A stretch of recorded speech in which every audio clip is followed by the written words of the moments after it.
అస్సలాము అలైకుం వరహమతుల్లాహి వబరకాతుహు. ఔజు బిల్లాహి మినష్ షైతానిర్ రజీం. బిస్మిల్లాహిర్ రహమానిర్ రహీం. శాపగ్రస్తుడైన సైతాన్ బారి నుంచి సృష్టికర్త అయిన అల్లాహ్ యొక్క రక్షణని, అల్లాహ్ యొక్క సహాయాన్ని రక్షణ వేడుకుంటూ ఉన్నాను. ఆమీన్. అల్లాహ్ ప్రవక్త ముహమ్మద్ సల్లల్లాహు అలైహి వసల్లం గారి పైన శాంతి సుఖాలు కురిపించండి వల్ల. ఆమీన్. ఈరోజు మనం ఖురాన్ మరియు హదీసులు ఇస్లాం ఆధారంగా హృదయం లేదా గుండె గురించి మనం కొన్ని విషయాలు తెలుసుకోబోతూ ఉన్నాము. మరి ఈ గుండెని రక్షించుకునే ఒక 4 మార్గాలు ఖురాన్ హదీసులో ఇస్లాంలో చెప్పడం జరిగింది. మరియు హృదయానికి కొన్ని బాధ్యతలు ఉన్నాయని, మరియు హృదయం కొన్నిసార్లు కఠినంగా మారిపోతుంది, ఎందుకు అలా మారిపోతుంది, మరియు ఈ యొక్క హృదయానికి ప్రశాంతత రావాలి అంటే ఒక 5 మార్గాలని ఇస్లాం ఇక ఖురాన్ తెలియజేయడం జరిగింది. మరియు గుండెలో కొన్ని 4 రకాలు ఉంటాయని, కొన్ని పనుల ద్వారా హృదయం మెరుగుపరుస్తుంది, మరికొన్ని పనుల ద్వారా హృదయం పాడైపోయేటటువంటి అవకాశాలు కూడా ఉన్నాయని, హృదయానికి 3 కిటికీలు ఉంటాయని, హృదయాలకు నిజమైన శాంతి ఎలా కలుగుతుందో, మీ గుండె రాయలా మారిపోయినప్పుడు ఏం చేస్తే అది మళ్ళీ ప్రశాంతత చేకూరుతుందో, హృదయానికి శాంతి కలిగించే 3 చిట్కాలను కూడా ఈ యొక్క ప్రసంగంలో మనం ఇప్పుడు తెలుసుకోబోతూ ఉన్నాము. అల్లాహ్ మన యొక్క గుండెల్లో ఏ యొక్క విషయాలను చూస్తాడు, హృదయం చనిపోవడానికి ఒక 5 రకాల విషయాలు ఉన్నాయని, హృదయానికి షిఫా లేదా స్వస్థత కలగాలి అంటే ఆధ్యాత్మిక పరంగా ఒక 5 విషయాలని మనం ఇప్పుడు చూడబోతూ ఉన్నాము ఇన్షాల్లా. అంతేకాకుండా ఇస్లాం ప్రకారం అత్యంత ప్రమాదకరమైన హృదయ వ్యాధులు మరియు వాటి యొక్క పరిష్కారాల గురించి, ప్రతి మనిషిలో 3 రకాల శక్తులు ఉంటాయని, మరి ప్రతి మనిషి లోపల ప్రతిరోజు ఒక యుద్ధం జరుగుతూ ఉంటుంది లోపల.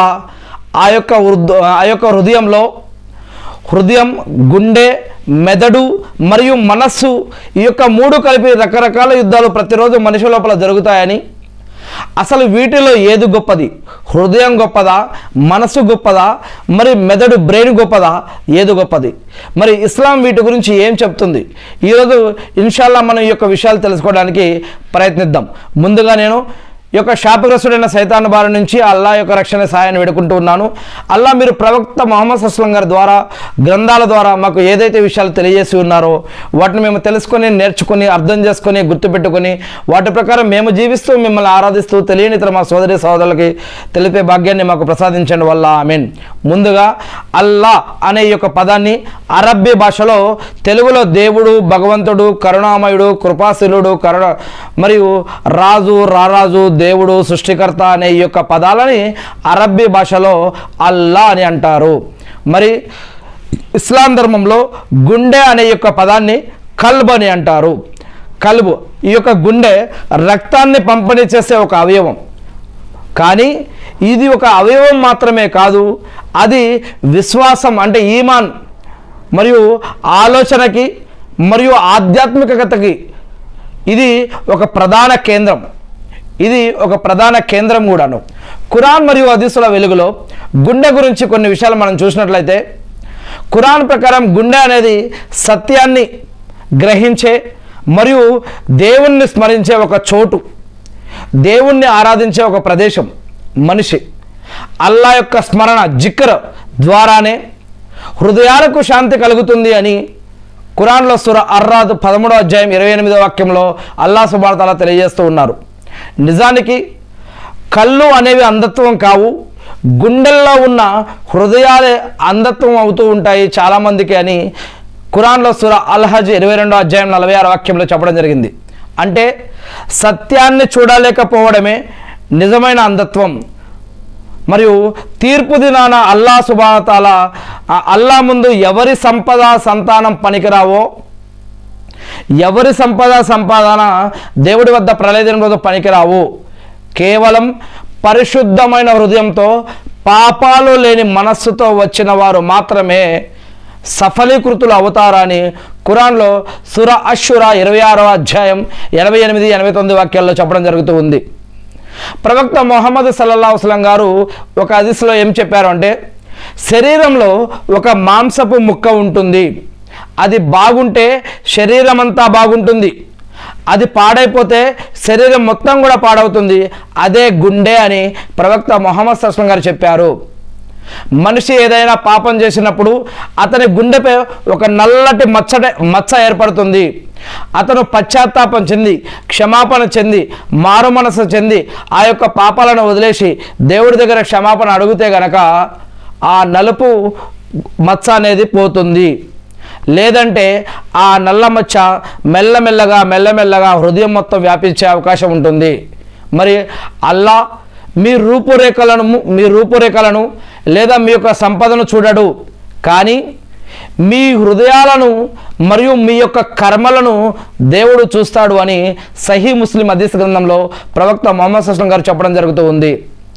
మరి ఆధ్యాత్మికంగా గుండెలో 3 రకాలు ఉంటాయని ఇస్లామీయ పండితులు ఖురాన్ ఆధారంగా గుండెలను 3 రకాలుగా వర్ణించడం జరిగింది. జీవం ఉన్న గుండె, జీవం లేని గుండె అంటే చనిపోయినటువంటి గుండె, మరియు వ్యాధిగ్రస్తమైనటువంటి గుండె. జీవమున్న గుండె అంటే కల్బియే సలీం అని, చనిపోయిన గుండె అంటే కల్బియే మయీత్ అని, మరియు వ్యాధిగ్రస్తమైనటువంటి గుండె అంటే కల్బియే మరీద్ అని ఈ విధంగా చెప్తారు.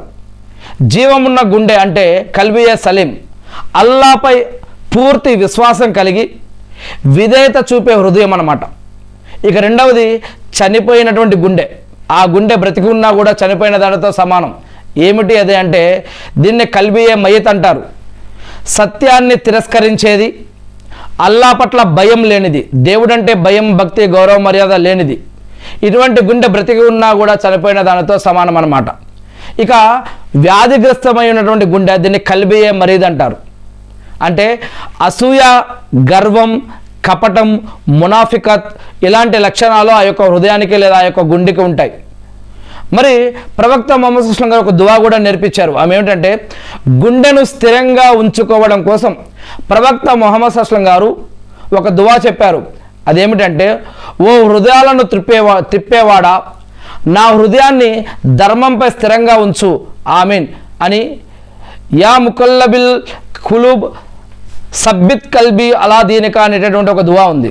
అంటే ఖురాన్ ప్రకారం హృదయ స్థితిగతుల గురించి కూడా చెప్పడం జరుగుతుంది. హృదయంలో అనేక రకాల స్థితిగతులు ఉంటాయి. ఖురాన్ కేవలం భౌతిక గుండె గురించి, శరీరకంగా మన కంటికి కనిపించే గుండె గురించే కాకుండా ఆధ్యాత్మిక స్థితి గురించి కూడా రకరకాలుగా చెప్తూ ఉంది ఖురాన్. ఇప్పుడు కల్బియే మునిబ్ అంటే తిరిగి వెళ్ళే హృదయం అని ఖురాన్లో 50వ అధ్యాయం సూర కాఫ్ 33వ వాక్యంలో అల్లా సుబ్హానహు వ తఆలా ఈ విధంగా చెప్తూ ఉన్నారు. ఎప్పుడు అల్లా వైపు పశ్చాత్తాపంతో మళ్ళే హృదయం, తిరిగి మళ్ళే హృదయం. ఇది ఖురాన్ వాక్యాలు నేను చిన్నగా చదివి వినిపిస్తున్నాను. వీటి లోతుల్లోకి వెళ్తే అనేక అర్థాలు ఉంటాయి. ఒక్కసారి ఆలోచించే వారి కోసం దీంట్లో ఎన్నో ప్రశ్నలు, సమాధానాలు కూడా ఉంటాయి. ఏ విషయంలో తిరిగి మళ్ళే హృదయం? చెడుల నుంచి, పాపాల నుంచి, హరాం నుంచి, షిర్కు నుంచి, బిదాత్ నుంచి తిరిగి మళ్ళీ మంచి వైపుకి, తౌహీద్ వైపుకి, తక్వా వైపుకి తిరిగి వచ్చేటటువంటి, మరియు గ్రంథం వైపుకి, ప్రవక్త సున్నత్ వైపుకి, దేవారాధన వైపుకి, మరియు చెడులను, పాపాలను, నేరాలను, ఘోరాలను వదిలేసి మంచి వైపుకు తిరిగి మళ్ళీ హృదయం గురించి చెప్పడం జరుగుతూ ఉంది. ఇక కల్బియే ముతమయస్ అంటే ప్రశాంత హృదయం. దీని గురించి ఖురాన్లో సూరా అల్ ఫజ్ర్ 89వ సూర 27వ వాక్యంలో చెప్పడం జరుగుతూ ఉంది. అల్లా స్మరణతో, అల్లా యొక్క స్మరణ, అల్లా పట్ల ధ్యానంతో మరియు ఆయనపై నమ్మకంతో పూర్తి సంతృప్తి చెందినటువంటి హృదయం. ఆయన ఏ స్థితిలో మనల్ని ఉంచాడు, పేదరికంలోనా, మధ్యతరగతిలోనా, ధనవంతుడిగానా, లేదా ఆరోగ్యవంతుడిగానా, అనారోగ్యంతోనా, ఏ స్థితిలో ఆయన మనల్ని ఉంచాడో, ఎక్కడ ఉంచాడో, ఏది ఇచ్చాడో దానితోటి మనం తృప్తి చెందడం, దానితోటి మనం ఆనందం చెందుతూ ఆయన ఉన్న దాంట్లో ఆయన మనల్ని ఉంచిన దాంట్లో ఇష్టపడుతూ మనం ఆయన్ని స్తుతిస్తూ మరియు జీవితాన్ని ముందుకి గడపడం. ఇక కల్బియే కాసియా అంటే కఠిన హృదయం గురించి ఖురాన్లో సూరా అల్ బకరా 2వ అధ్యాయం 74లో యొక్క విషయం చెప్పడం జరుగుతుంది. పాపాలు చేయటం వల్ల లేదా అల్లా వాక్యాల పట్ల నిర్లక్ష్యం చేయటం వల్ల కొంతమంది హృదయం రాయిలాగా మారిపోతుంది అని మరి అల్లా సుబ్హానహు వ తఆలా ఇక్కడ చెప్తున్నారు. కొన్ని హృదయాలు రాయిలాగా మారిపోతాయి. ప్రపంచంలోని కొన్ని రాళ్ళు పగలగొడితే కొన్ని రాళ్ళల్లో నుంచి నీళ్లు వస్తాయి. కానీ కొంతమంది హృదయాలు కఠినంగా మారిపోతాయని ఇలా ఖురాన్లో చెప్పడం జరుగుతూ ఉంది. మరి హృదయాన్ని రక్షించుకునే మార్గాల గురించి కూడా మరి ఇస్లాంలో చెప్పడం జరుగుతూ ఉంది. హృదయాన్ని పాపాలు మరియు వ్యాధులు నుండి కాపాడుకోవడానికి ప్రవక్త ముహమ్మద్ సల్లల్లాహు అలైహి వసల్లం గారు కొన్ని విషయాలు చెప్పారు. ఈ యొక్క హృదయంలో పాపాలు మరియు వ్యాధులే కాకుండా అసూయ, గర్వం, కుతంత్రం ఇలా చెడు ఆలోచనలతోటి ఉంటుంది కొంతమంది హృదయాలు. వీటి నుంచి రక్షణ పొందడానికి ప్రవక్త ముహమ్మద్ సల్లల్లాహు అలైహి వసల్లం గారు ఏం చెప్పారంటే, జిక్ర్, ఖురాన్ చదవటం, తక్కువ మాట్లాడటం, కన్నీరు కార్చటం ఇలాంటి అనేక విషయాలు చెప్పారు. అంటే జిక్ర్ అంటే అల్లా యొక్క స్మరణ, అంటే దేవుడిని గుర్తు చేసుకోవడం. తుప్పు పట్టిన ఇనుము మెరుగు పట్టినట్లుగా అల్లా యొక్క స్మరణ ద్వారా హృదయం అనేది శుభ్రపడుతుంది.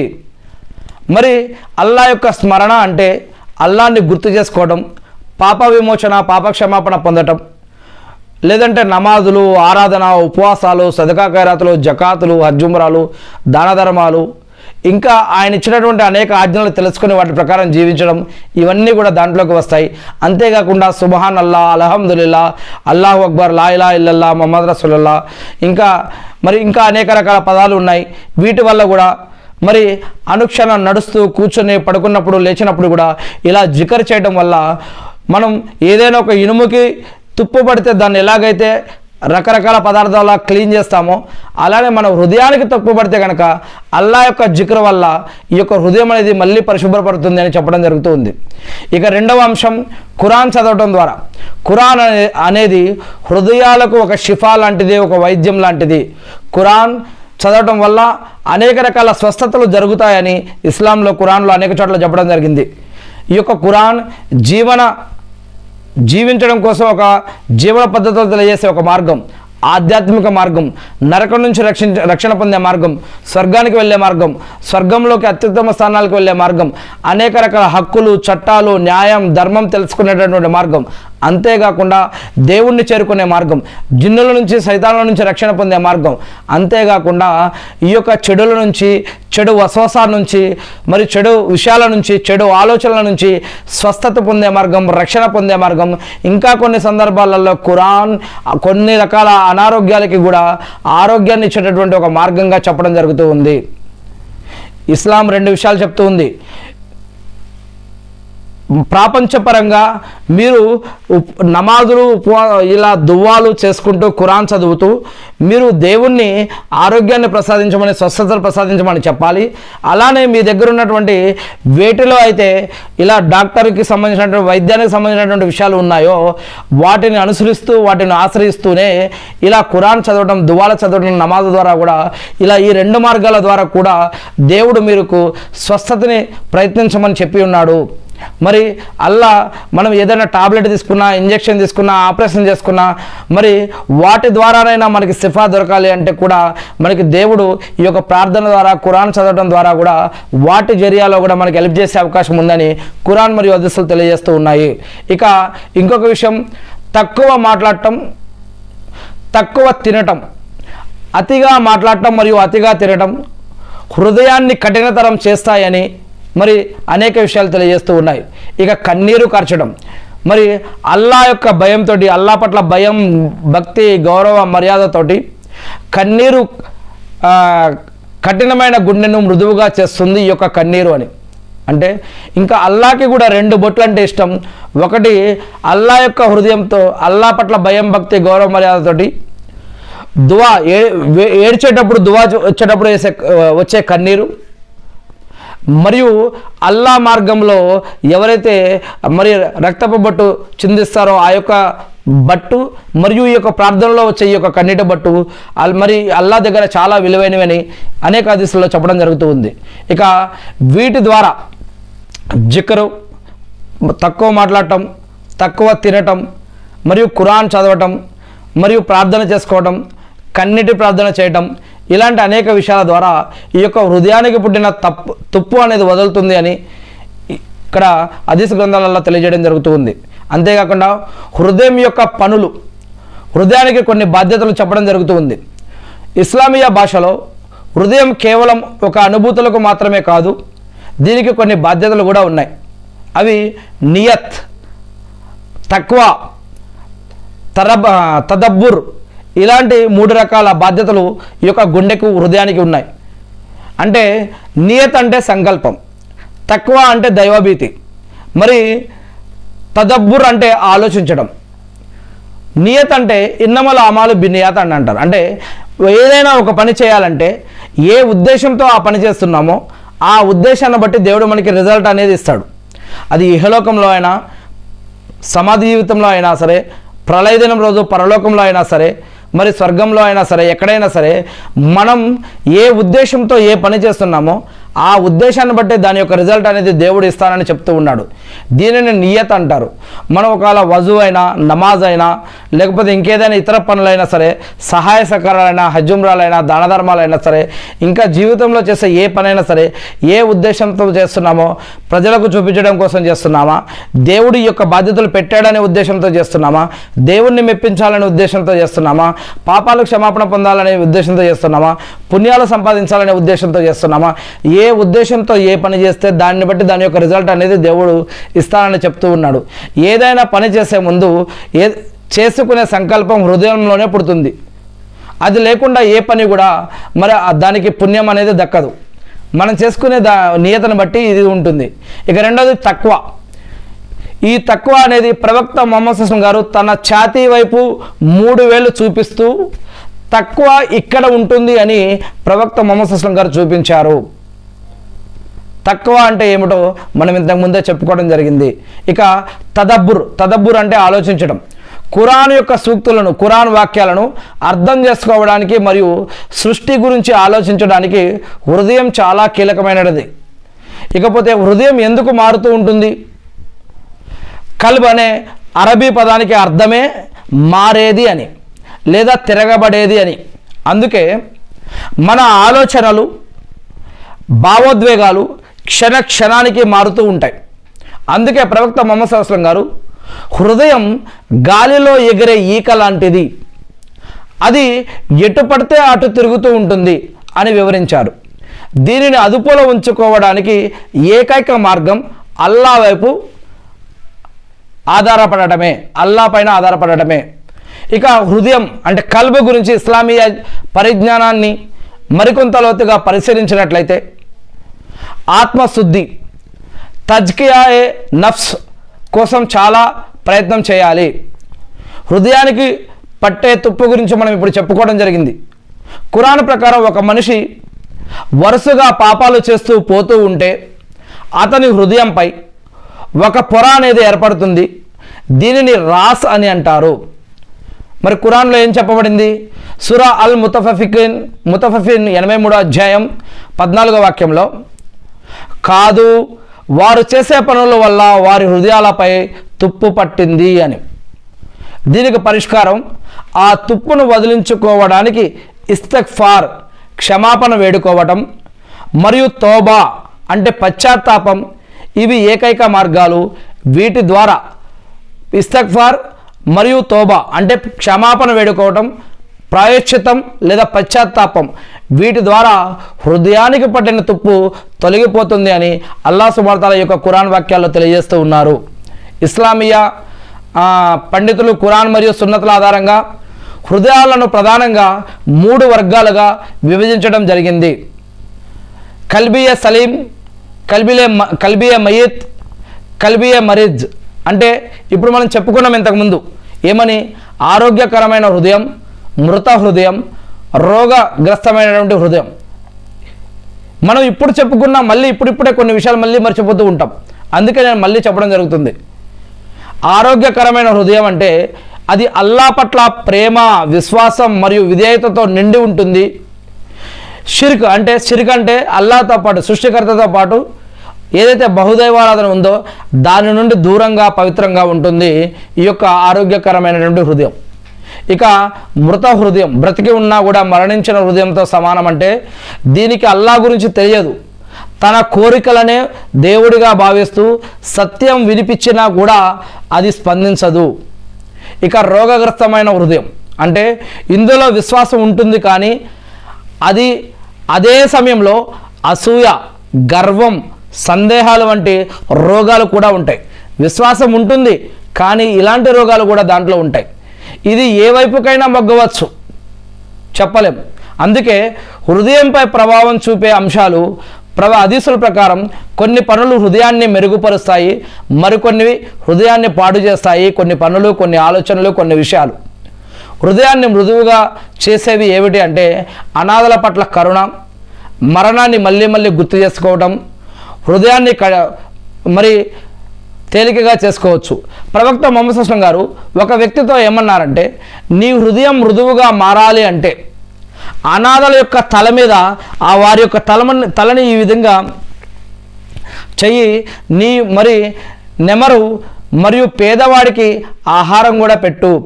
అనాథలని ఆదుకోవడం, కనీసం వాళ్ళ తల మీద ఇలా నెమరటం, లేదా పేదవాళ్ళకి అన్నం పెట్టడం, వీటి వల్ల మన యొక్క హృదయం మృదువుగా మారుతుంది అని, మరియు సమాధులను సందర్శించడం వల్ల హృదయంలోని కఠినత్వం తొలగిపోతుంది అని చెప్పడం జరిగింది.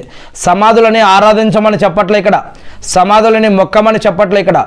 సమాధులని కబరస్థాన్, శ్మశాన వాటికలని అప్పుడప్పుడు చూడండి, వెళ్ళండి, దర్శించండి అని చెప్పడం జరుగుతుంది. ఎందుకంటే ఏ రోజుకైనా మనం కూడా మరణించాల్సిందే, ఎప్పటికైనా మనం కూడా మరణించి ఇలా సమాధి అవ్వాల్సిందే అని ఈ యొక్క ప్రపంచంలో ఉన్న ఆశలు, అత్యాశలు, పదవులు, ఇలా అనేక రకాల విషయాలు, సంపాదన వాటి పట్ల వీటి పట్ల ఎంత పరిగెత్తినా కూడా, ఎంత పెద్ద బలాఢ్యుడైనా సరే, రాజు అయినా సరే, అధికారి అయినా సరే, బంటు అయినా సరే, ఏదో ఒక రోజు ఖచ్చితంగా మరణించాల్సిందే, మళ్ళీ యొక్క సమాధిలో పడాల్సిందే.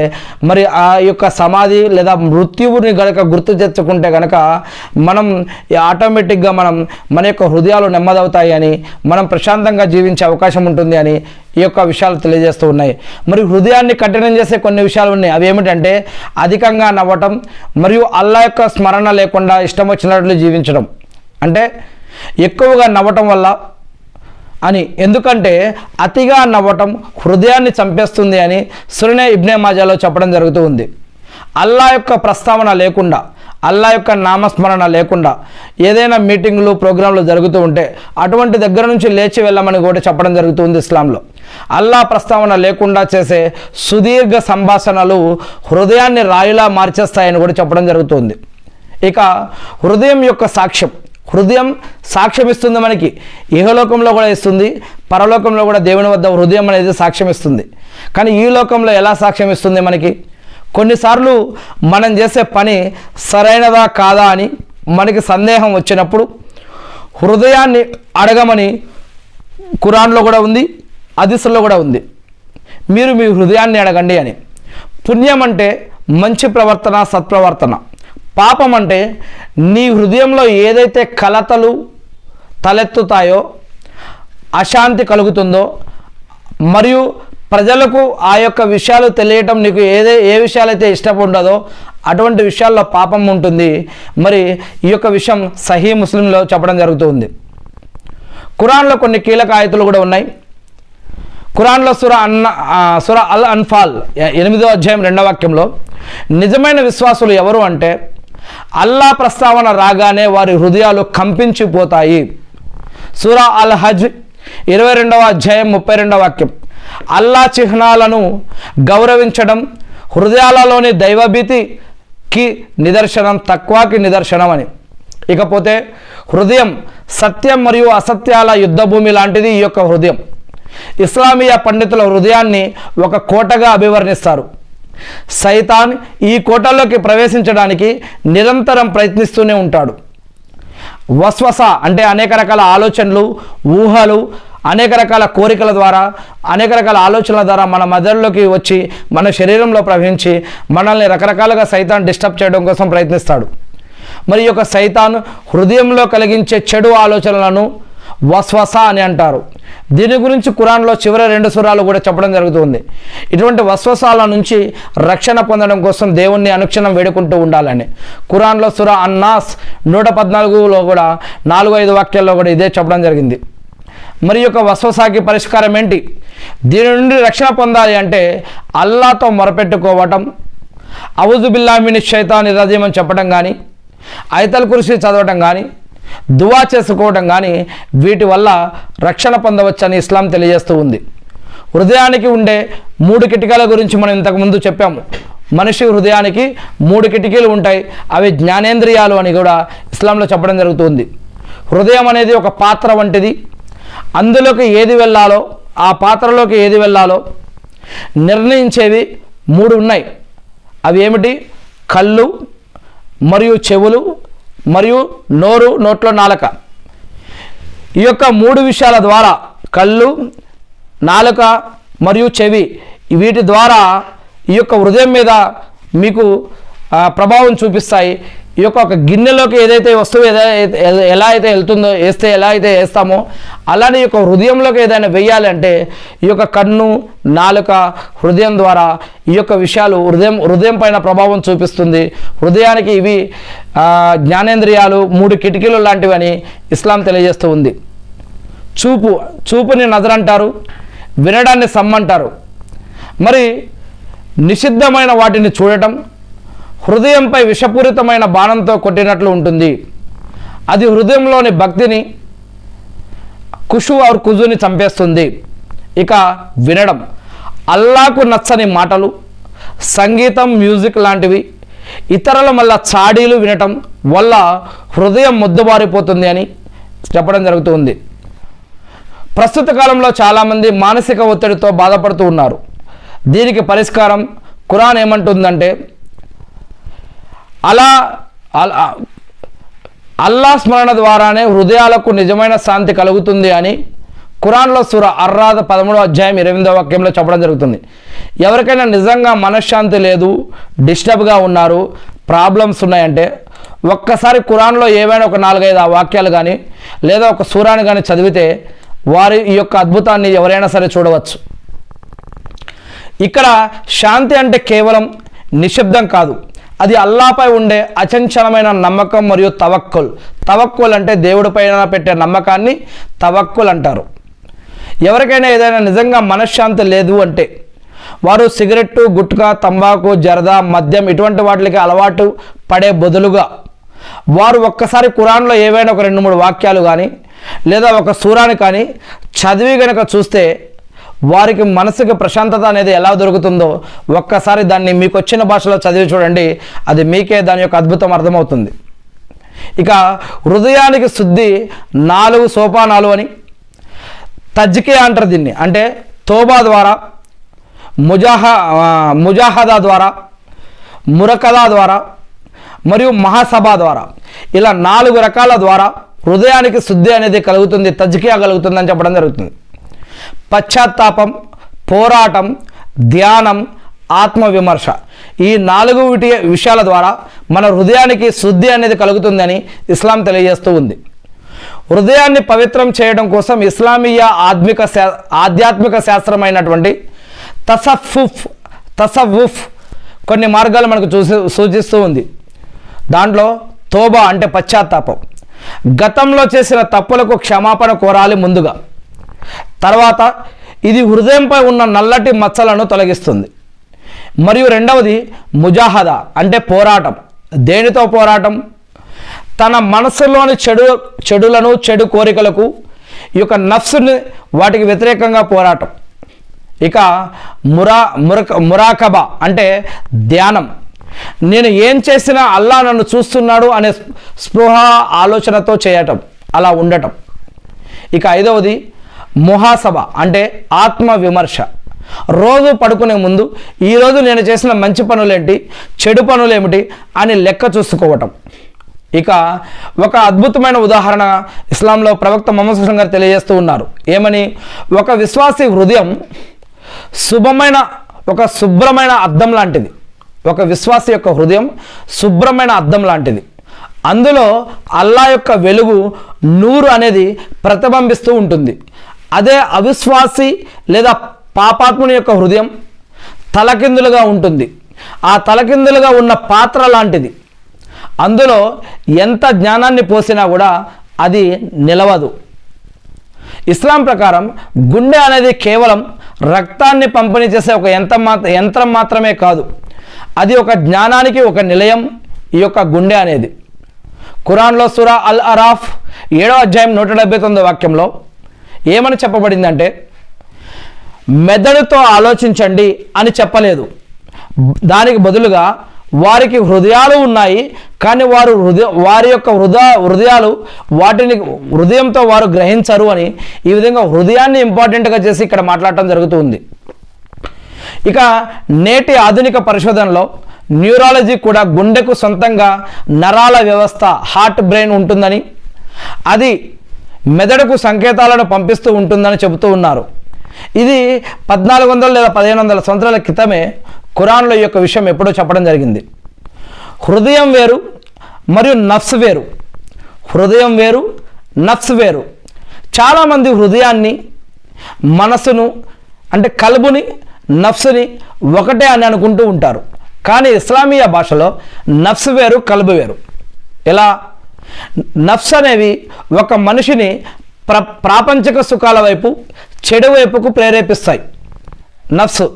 కానీ కల్బు అంటే హృదయం, ఇది దైవిక వెలుగును స్వీకరించే ఒక చోటు. నఫ్స్ చేసే పోరాటంలో హృదయం ఏ వైపు మొగ్గు చూపితే మనిషి ప్రవర్తన అలా మారిపోతుంది. అందుకే హృదయం వేరు, నఫ్స్ వేరు. హృదయం చనిపోవడానికి సంకేతాలు. కొంతమంది హృదయాలు బ్రతికి ఉన్నా కూడా చనిపోయిన వారితో సమానం అని చెప్పడం జరుగుతుంది ఖురాన్లో. అంటే ఒక హృదయం ఆధ్యాత్మికంగా చనిపోయింది అనడానికి ఇస్లామీయ పండితులు ఉదాహరణకి ఇబ్నే అల్ కయ్యూమ్లో 5 సంకేతాలు చెప్పడం జరిగింది. ఏంటి ఆ 5?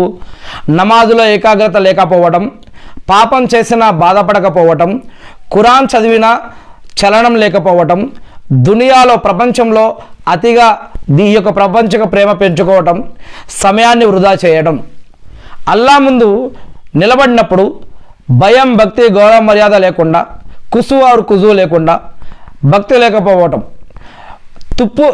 తప్పు చేసినప్పుడు మనశ్శాక్షికి గద్దించకపోవటం, మరియు దైవ వాక్యాలు విన్నా కూడా హృదయం మృదువుగా మారకపోవటం, పరలోకం కంటే ఈ లోకపు సంపాదన ఆస్తిపాస్తులు పట్ల ఆడంబరాలు పైనే దృష్టి పెట్టడం, పరలోకానికి పనికొచ్చే పనులు చేయకుండా కాలాన్ని వృధా చేయటం. వీటి వల్ల ఇటువంటి హృదయాలు కలిగి ఉన్నవారు బ్రతికి ఉన్నా కూడా చనిపోయిన హృదయంతో సమానమని ఇస్లామిక్ పండితులు తెలియజేస్తూ ఉన్నారు. మరి ఈ హృదయానికి సిఫా 5 రకాలుగా మరి యొక్క వైద్యం అనేది, ఆధ్యాత్మిక వైద్యం అనేది దొరుకుతూ ఉంది. వైద్యులను సంప్రదించే వైద్యం అది వేరు, కానీ ఆధ్యాత్మిక వైద్యం అనేది హజరత్ ఇబ్రాహీం ఖవాస్ రహమతుల్లాహి గారు హృదయానికి 5 మందులు ఉంటాయని చెప్పారు. అర్థం చేసుకుంటూ ఖురాన్ని చదవాలి, అరబ్బీలో ఖురాన్ చదవాలి, కానీ మనకు వచ్చిన భాషలో అర్థంతో ఖురాన్ చదవడం చాలా అవసరం. ఇక ఖాళీ కడుపుతో ఉండటం అంటే అప్పుడప్పుడు ఉపవాసాలు పాటించడం, మరియు కడుపు నిండా తినకుండా ఆ యొక్క 7 పేగుల్లో మరి నీళ్లు, గాలి, ఆహారము ఇలా ఏదైతే ప్రవక్త ముహమ్మద్ గారు సున్నత్ చెప్పారో అలా మితా ఆహారం తీసుకోవటం. ఇక 3వది రాత్రిపూట వీలైతే తహజ్జుద్ నమాజ్ చేయటం. ప్రతిరోజు 5 నమాజులు చేయటమే కాకుండా వీటితో పాటు వీలైతే రాత్రిపూట నమాజ్ చేయటం, రాత్రిపూట ఖురాన్ చదివేదానికి సాక్ష్యం ఇవ్వబడుతుంది అని, దానికి ఎక్కువ విలువ ఉందని ఇంకా ఖురాన్లో కూడా ఈ యొక్క విషయాలు చెప్పడం జరిగింది. ఇక 4వ విషయం, సూర్యోదయానికంటే ముందే సహరీ సమయంలో అల్లాను వేడుకోవటం. ఇక 5వ విషయం, మంచివారు, పుణ్యాత్ములు దైవ గ్రంథాల ప్రకారం, మరియు ప్రవక్తల సహవాల ప్రకారం ఆధ్యాత్మికంగా దేవుడికి భయపడుతూ బ్రతికే ఎవరైతే సజ్జనులు ఉన్నారో అటువంటి పుణ్యాత్ముల సహవాసంలో ఉండటం. ఇలాంటి 5 రకాల విషయంలో మరి మనకి షిఫా దొరికేటటువంటి అవకాశాలు కూడా ఉంటాయని, మరి అల్లా యొక్క రెహమత్ దూతలు మన కోసం అల్లాని ప్రార్థిస్తూ ఉంటారని కూడా మరి ఇలాంటి అనేక విషయాలు చెప్పడం జరుగుతుంది. ఒక అన్న, అక్క, చెల్లె, తమ్ముడు ఒకరి కోసం ఇంకొకరు ప్రార్థన చేసుకోవడం, కలుసుకోవడం, బంధుత్వ సంబంధాలను మెరుగుపరచడం, శిలారహిమ్యాన్ని స్థాపించడం, ఇలాంటి ఇంకా అనేక విషయాల వల్ల వారి యొక్క హృదయాలకి, ఆరోగ్యానికి, గుండెలకి మరియు అనేక రకాలుగా వారికి స్వస్థత మరియు ఆరోగ్యము మరియు అనేక రకాల విషయాల్లో లాభాలు జరుగుతాయని ఖురాన్ మరియు హదీసుల్లో ఇస్లాంలో యొక్క విషయాలన్నీ కూడా చెప్పబడ్డాయి. హృదయం కోసం ప్రత్యేక దువాలు కూడా ప్రవక్త ముహమ్మద్ సల్లల్లాహు అలైహి వసల్లం గారు చెప్పి ఉన్నారు. ప్రవక్త ముహమ్మద్ సల్లల్లాహు అలైహి వసల్లం గారు తన యొక్క హృదయం కోసం దువా చేసుకున్నారు. మరి యా ముకల్లబుల్ కులూబ్ సబ్బిత్ కల్బి అలా దీనికంటే ఇలా, దీని యొక్క అర్థం ఏమిటంటే, ఓ హృదయాలను తిప్పేవాడా, మా హృదయాలను నీ విధేయత వైపు తిప్పు, ఓ అల్లా నా హృదయంలో వెలుగుని నింపు. ఈ విధంగా ఇంకా అనేక దువాలు ఉన్నాయి.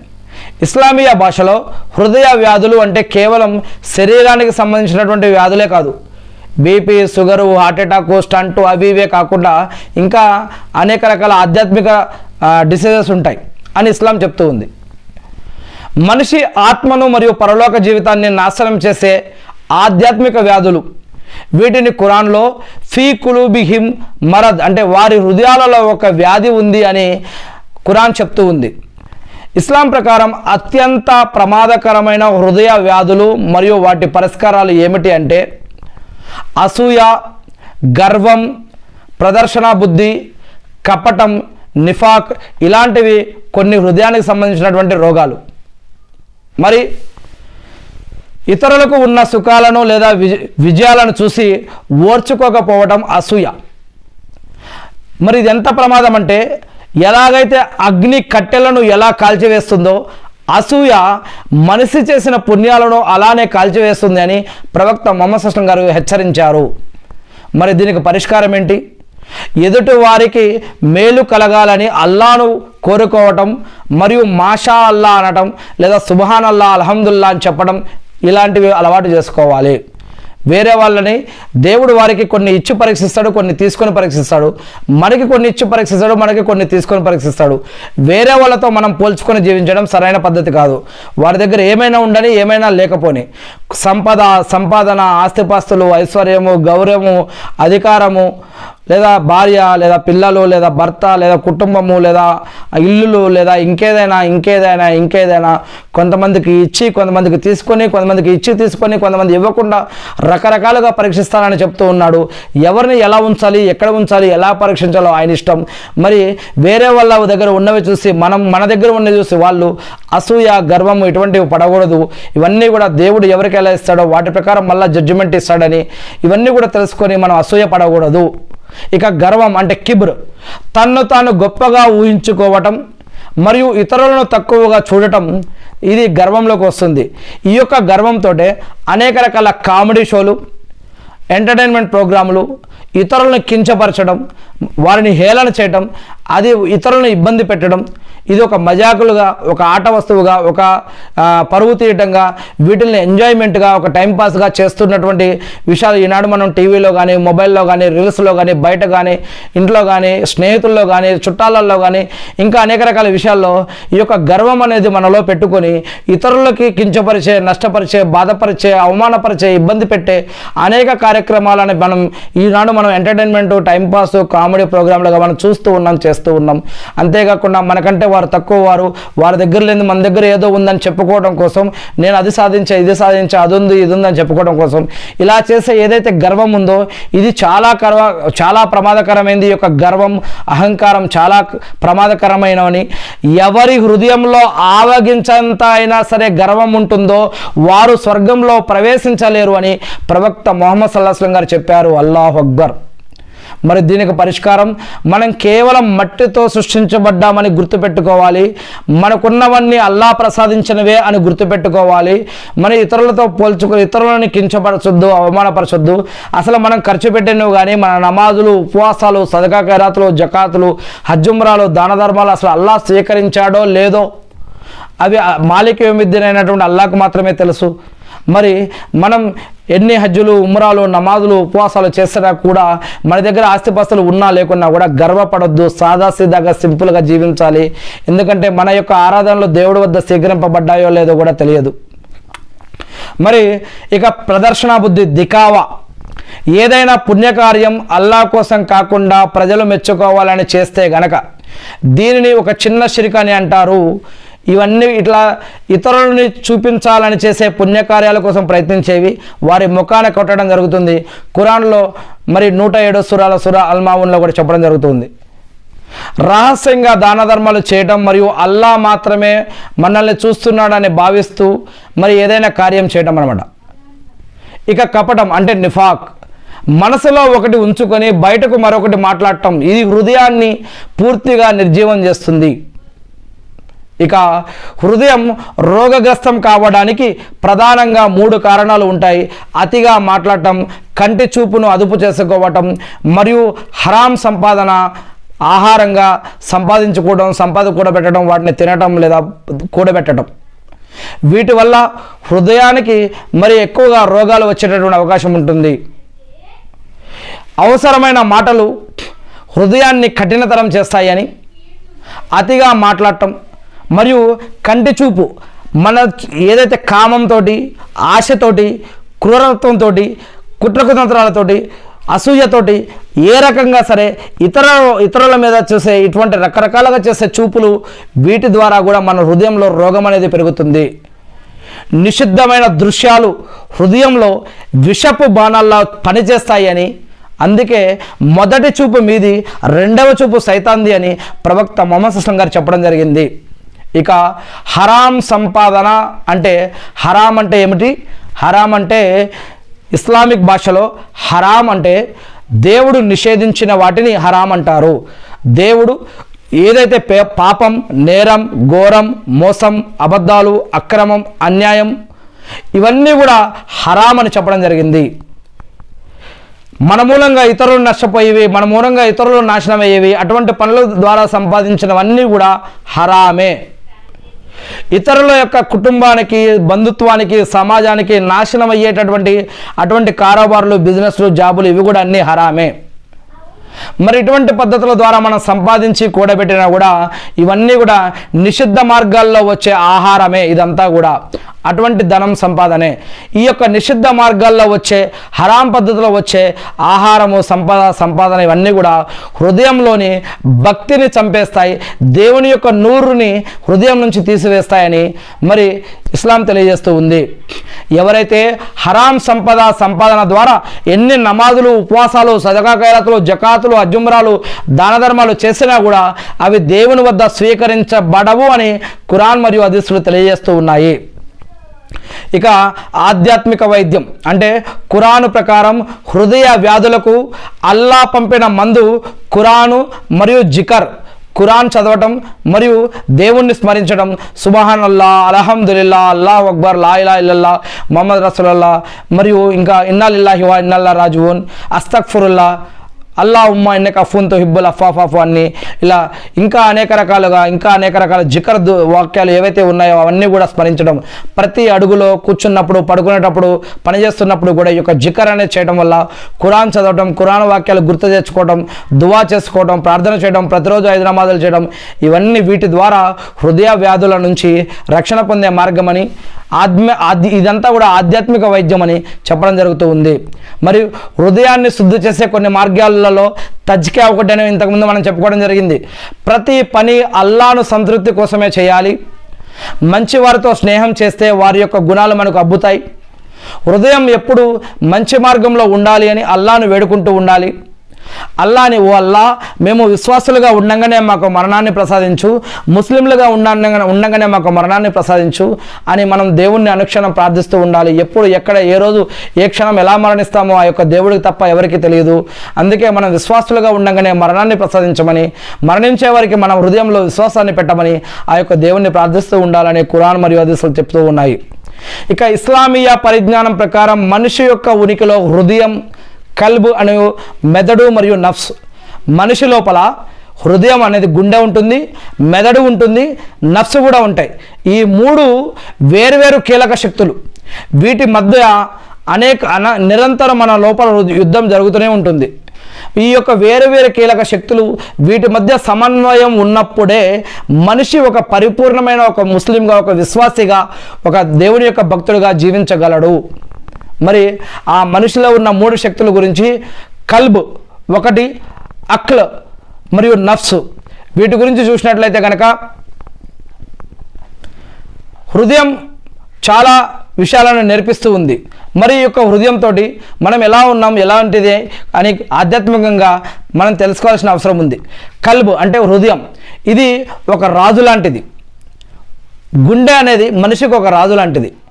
అక్కల్ అంటే మెదడు లేదా జ్ఞానం. ఈ యొక్క మెదడు ఒక మంత్రి లాంటిది. గుండె ఒక రాజు లాంటిది అయితే మెదడు అంటే బ్రెయిన్ ఒక మంత్రి లాంటిది. బ్రెయిన్ ఒక మంత్రి లాంటిది అయితే నఫ్స్ అంటే మనసు లేదా నరాలు లేదా అవయవాలు అవి ప్రజలు లేదా సేవకులు లాంటివి. దీన్ని ఎలా అర్థం చేసుకుంటారంటే ఇస్లామిక్ పరిభాషలో, ఇస్లాం ప్రకారం హృదయం శరీరానికి కేంద్రం. హృదయం, గుండె శరీరానికి కేంద్రం మరియు నిర్ణయాధికారి. ఇది కేవలం భావోద్వేగాలనే కాదు, ఆధ్యాత్మిక జ్ఞానానికి కూడా ఒక నిలయం ఈ యొక్క హృదయం, ఈ యొక్క గుండె. మరి విశ్వాసం, ఈమాన్, దైవభీతి అంటే తక్కువ మరియు ప్రేమ, ఇవన్నీ కూడా గుండెలో నివసిస్తాయి, హృదయంలో. సత్యానికి అసత్యానికి మధ్య తేడాను గుర్తించే శక్తి ఈ యొక్క హృదయానికి లభిస్తుంది. మరి హృదయం అల్లా యొక్క వెలుగును, నూరును స్వీకరిస్తుంది ఈ యొక్క హృదయం. ఇది బాగుంటే మిగిలిన అవయవాలన్నీ కూడా బాగుంటాయి. మరి ఇక మంత్రి లాంటిది యొక్క అక్కలు లేదా మెదడు లేదా జ్ఞానం. మెదడు లేదా మేధస్సు లేదా బ్రెయిన్ అనేది అల్లా మనిషికి ఇచ్చిన ఒక గొప్ప ఆయుధం. ఇది హృదయానికి సలహాదారుగా పనిచేస్తుంది. ఎవరికి? హృదయానికి సలహాదారుగా ఈ యొక్క మెదడు లేదా బ్రెయిన్ లేదా మెదడు జ్ఞానం అనేది పనిచేస్తుంది. మరి తర్కించడం అంటే లెక్కలు వేయడం మరియు బాహ్య ప్రపంచాన్ని, బయట ఉన్న ప్రపంచాన్ని అర్థం చేసుకోవడానికి కంటి ద్వారా, నోటు లేదా నాలుక ద్వారా లేదా చెవుల ద్వారా ఇలా బయట ఉన్న ప్రపంచాన్ని అర్థం చేసుకోవడానికి దీని పని. ఖురాన్ ఆయతులను అర్థం చేసుకోవడానికి, సృష్టి గురించి ఆలోచించడానికి తదబ్బురు ఇది అవసరం. ఇక మెదడు కేవలం సాక్ష్యాలను బట్టి మాత్రమే పనిచేస్తుంది. కానీ విశ్వాసం అనేది, ఈమాన్ అనేది మెదడుకు అందని విషయాన్ని కూడా హృదయంతో నమ్మేలా చేస్తుంది. ఇక నఫ్స్ అంటే మనస్సు లేదా ఇంద్రియాలు. ఇది ఎలాంటిదంటే ప్రజలు లేదా సేవకులు లాంటివి. నఫ్స్ అంటే మనిషిలోని ప్రాథమిక కోరికలు. ఇది నిరంతరం తన అవసరాలను తీర్చుకోవాలని చూస్తూ ఉంటుంది. నఫ్స్లో రకరకాలు ఉన్నాయి. నఫ్సే అమ్మారా, లఫ్సే లవామా, లఫ్సే ముత్మైనా అని, లవామా, అమ్మారా, ముత్మైనా అని ఇలా నఫ్సుల్లో రకాలు ఉన్నాయి. లఫ్సే అమ్మారా అంటే ఇది మనిషిని చెడు వైపు మరియు విలాసాల వైపు ప్రేరేపిస్తూ ఉంటుంది. ఇక లఫ్సే లవామా అంటే తప్పు చేసినప్పుడు మనిషిని హెచ్చరించే మనస్సాక్షి. దీనినే మనస్సాక్షి అని కూడా అంటారు. మనిషిని మంచి వైపుకు తీసుకురావడం కోసం ఏదైనా తప్పు చేస్తుంటే అది తప్పు అని ఇది హెచ్చరిస్తుంది. ఇక నఫ్సే ముత్తమైన్, అల్లా యొక్క స్మరణతో ప్రశాంతత పొందిన ఉన్నతమైన స్థితి ఈ యొక్క నఫ్స్ది. దేవుడు ఉంచిన స్థితిలో మనల్ని ప్రశాంతంగా పెట్టేటటువంటి నఫ్స్ ఇది. ఇక ఒక చిన్న ఉదాహరణ ఏమిటంటే, ఒక మనిషి రాత్రిపూట నమాజ్ తహజ్జుద్ కోసం లేవాలి అని అనుకుంటున్నాడు. అప్పుడే ఈ యొక్క అక్కలు ఏదైతే ఉందో మెదడు ఏం చెబుతుంది? ఇప్పుడు లేచి నమాజ్ చదివితే పుణ్యం వస్తుంది అని ఈ యొక్క మెదడు మనకి చెప్తుంది.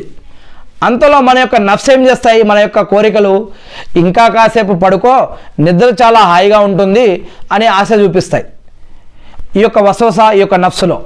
ఇక కల్బ్ అంటే హృదయం లేదా గుండె, ఇది నిర్ణయం తీసుకుంటుంది. ఎలా?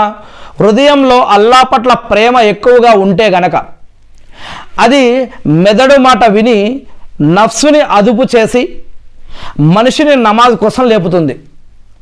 ఈ మూడింటి మధ్య జరిగే నిరంతర పోరాటమే స్వీయ పోరాటం. ఇదే నఫ్సుతో, మన యొక్క కోరికలతో చేసే నిరంతర యుద్ధం. ఇది మన యొక్క కోరికలతోటి, ఆశతోటి, కోరికలతోటి చేసే నిరంతర యుద్ధం ఇది. దీనినే స్వీయ పోరాటం లేదా స్వీయ యుద్ధం అంటారు. ఇక అస్సలాము అలైకుం. ప్రతి మనిషి లోపల ప్రతిరోజు ఒక యుద్ధం జరుగుతూనే ఉంటుంది. అదే హృదయం, మెదడు, మనస్సు, గుండె, బ్రెయిన్ మరియు మనస్సు మధ్య ప్రతిరోజు యుద్ధం జరుగుతూనే ఉంటుంది. హృదయం ఒక రాజు లాంటిది. రాజు బలహీన పడితే నఫ్స్ అనే బానిస రాజ్యానికి యజమాని అయిపోతాడు. అందుకే మీ హృదయాన్ని జిక్ర్ అంటే దేవుని పట్ల భయం, భక్తి, గౌరవ, మర్యాద, ధ్యానం ద్వారా మరియు ఖురాన్తో బలంగా ఉంచుకోండి అని ఖురాన్ మరియు హదీసులు, ఇస్లాం తెలియజేస్తూ ఉన్నాయి. అందుకే ఖురాన్ని ప్రతిరోజు చదవండి అని, రాత్రిలో ఎక్కువగా చదవడం కోసం ప్రయత్నించండి అని, ప్రతిరోజు 5 నమాజులు చదవండి అని, దేవుడి పట్ల భయం, భక్తి, గౌరవ, మర్యాదతో జీవించండి అని ఇస్లాం తెలియజేస్తూ ఉంది. మరి నఫ్సే అమ్మారా, ఇది నఫ్స్ యొక్క అత్యంత ప్రాథమిక మరియు ప్రమాదకరమైనటువంటి స్థితి. ఇది మనిషిని నిరంతరం పాపాల వైపుకి, ప్రాపంచిక విలాసాల వైపుకి మరియు అల్లాకు వ్యతిరేకంగా పనులు చేసే వైపుకి ఈ యొక్క నఫ్సు మనల్ని పురుగొలుపుతూ ఉసుగొలుపుతూ ఉంటుంది. దీంట్లో అహంకారం, కోపం, అసూయ, కామం మరియు స్వార్థం ఇవన్నీ కూడా ఈ యొక్క నఫ్సే అమ్మారా కలిగి ఉంటుంది. మరి ఖురాన్లో సూరా యూసుఫ్ 12వ అధ్యాయం 53వ వాక్యంలో నిజంగా నఫ్స్ చెడు చేయమని ఎక్కువగా ప్రేరేపిస్తుంటాయని ఖురాన్లో తెలియజేయడం జరుగుతుంది. ఇది ఒక లొంగని గుర్రం లాంటిది.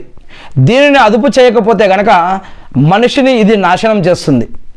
అందుకే మనకేదైనా మన మనసులో, మన లోపల చెడు, అక్రమం, అన్యాయం, అలవాట్లు, బూతులు, తిట్లు, ఇటువంటివి సిగరెట్లు, గుట్కా, తంబాకు, జరదా, మద్యం, బెట్టింగు, ఇటువంటి చెడు అలవాట్లు ఏమున్నా సరే వాటిని మరి మనం లొంగ తీసుకొని వాటిని త్యజించి వాటి నుంచి రక్షణ పొందడం కోసం మనం ప్రయత్నించాలి.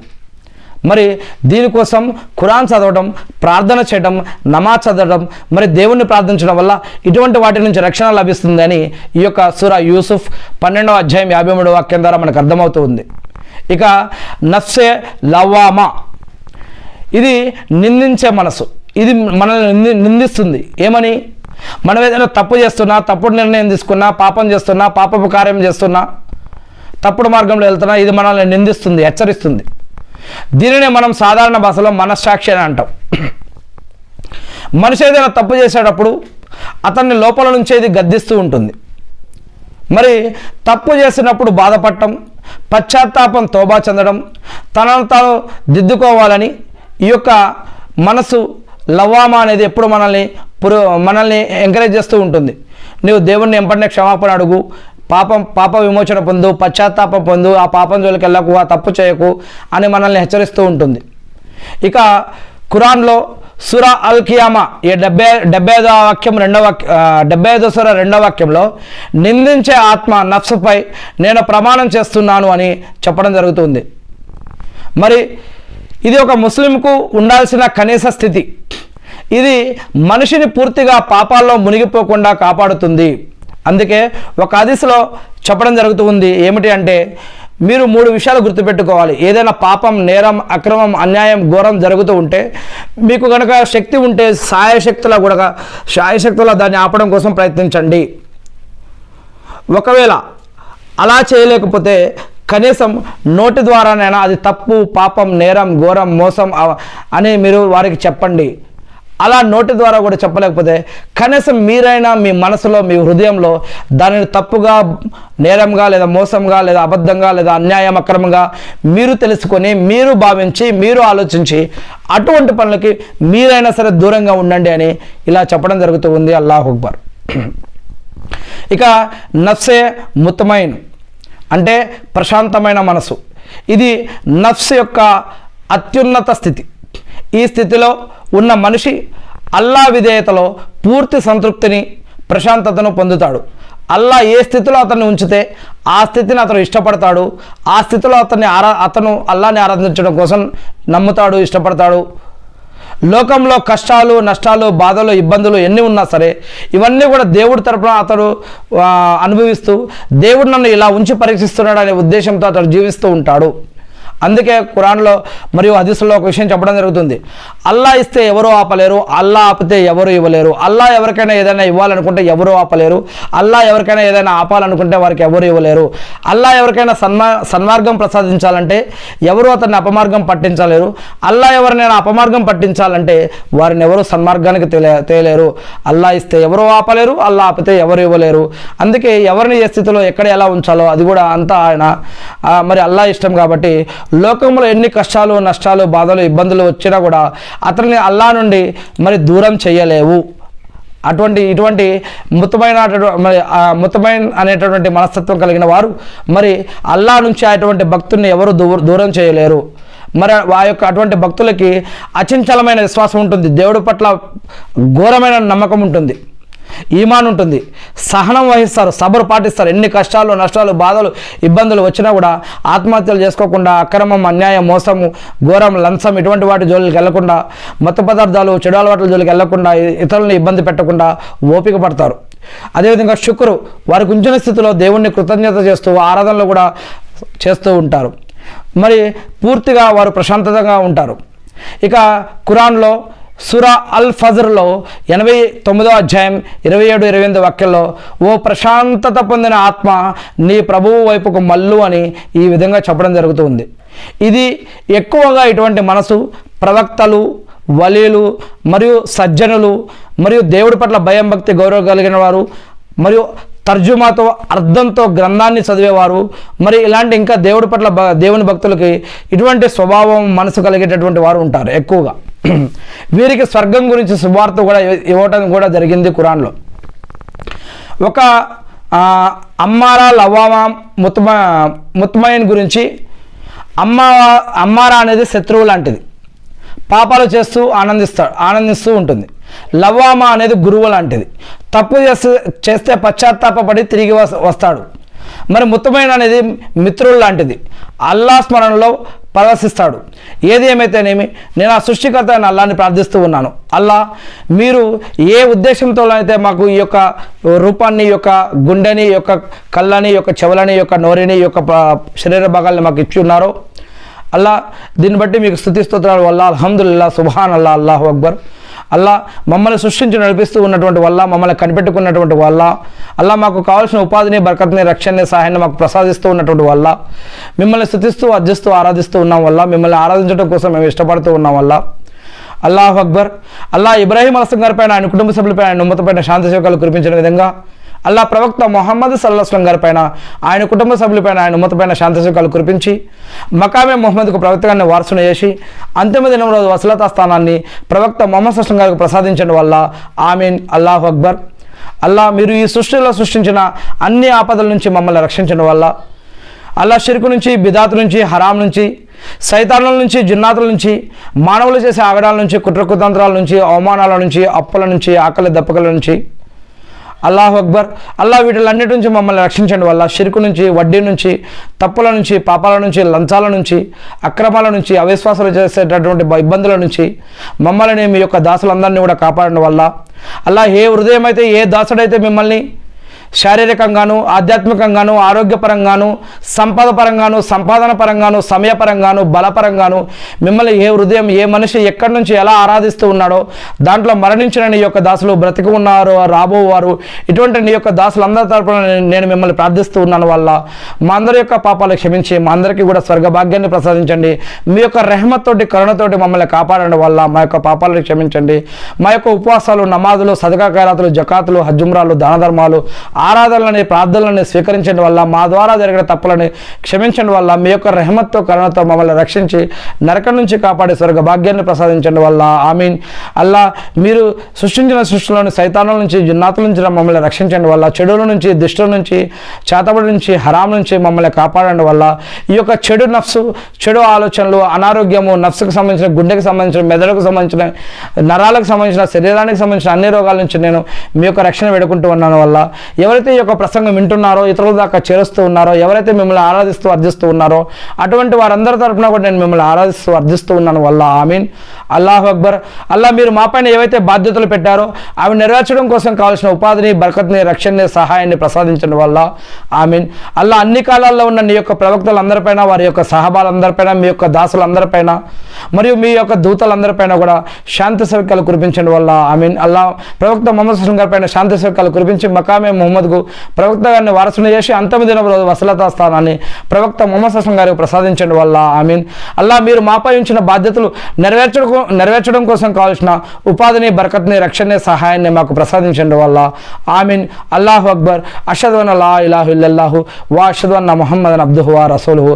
అల్లా, ఎవరైతే ప్రార్థనలో గుర్తుపెట్టుకోమన్నారో, ఎవరి తరపున అయితే ప్రార్థన చేయాల్సిన బాధ్యత ఉందో వారందరి తరపున కూడా ఈ యొక్క ప్రార్థనని మిమ్మల్ని ప్రార్థిస్తూ అర్థిస్తూ ఉన్నాను వల్ల, మా యొక్క ప్రార్థనని స్వీకరించడం వల్ల. ఆమీన్. అల్లా, మా భార్య బిడ్డలు, మా యొక్క బంధుమిత్రులు, మా యొక్క తల్లిదండ్రులు, మా యొక్క స్నేహితులు, వారందరూ, మా యొక్క సమాజం, ఇరుగు పొరుగు వారు అందరి తరపున కూడా మిమ్మల్ని స్తుతిస్తూ అర్జిస్తూ ఆరాధిస్తూ ఉన్నాం వల్ల మా అందరికీ కూడా సహాయ సహకారాలు ఇహపరలోకాల్లో కూడా సహాయం చేయడం వల్ల. ఆమీన్. నరకం నుంచి రక్షించడం వల్ల, స్వర్గ భాగ్యం ప్రసాదించడం వల్ల. ఆమీన్. అల్లాహు అక్బర్. అషదు అన్న లా ఇలాహ ఇల్లల్లాహ్ వా అషదు అన్న ముహమ్మదన్ అబ్దుహు వా రసూలుహు. అల్లాహు అక్బర్.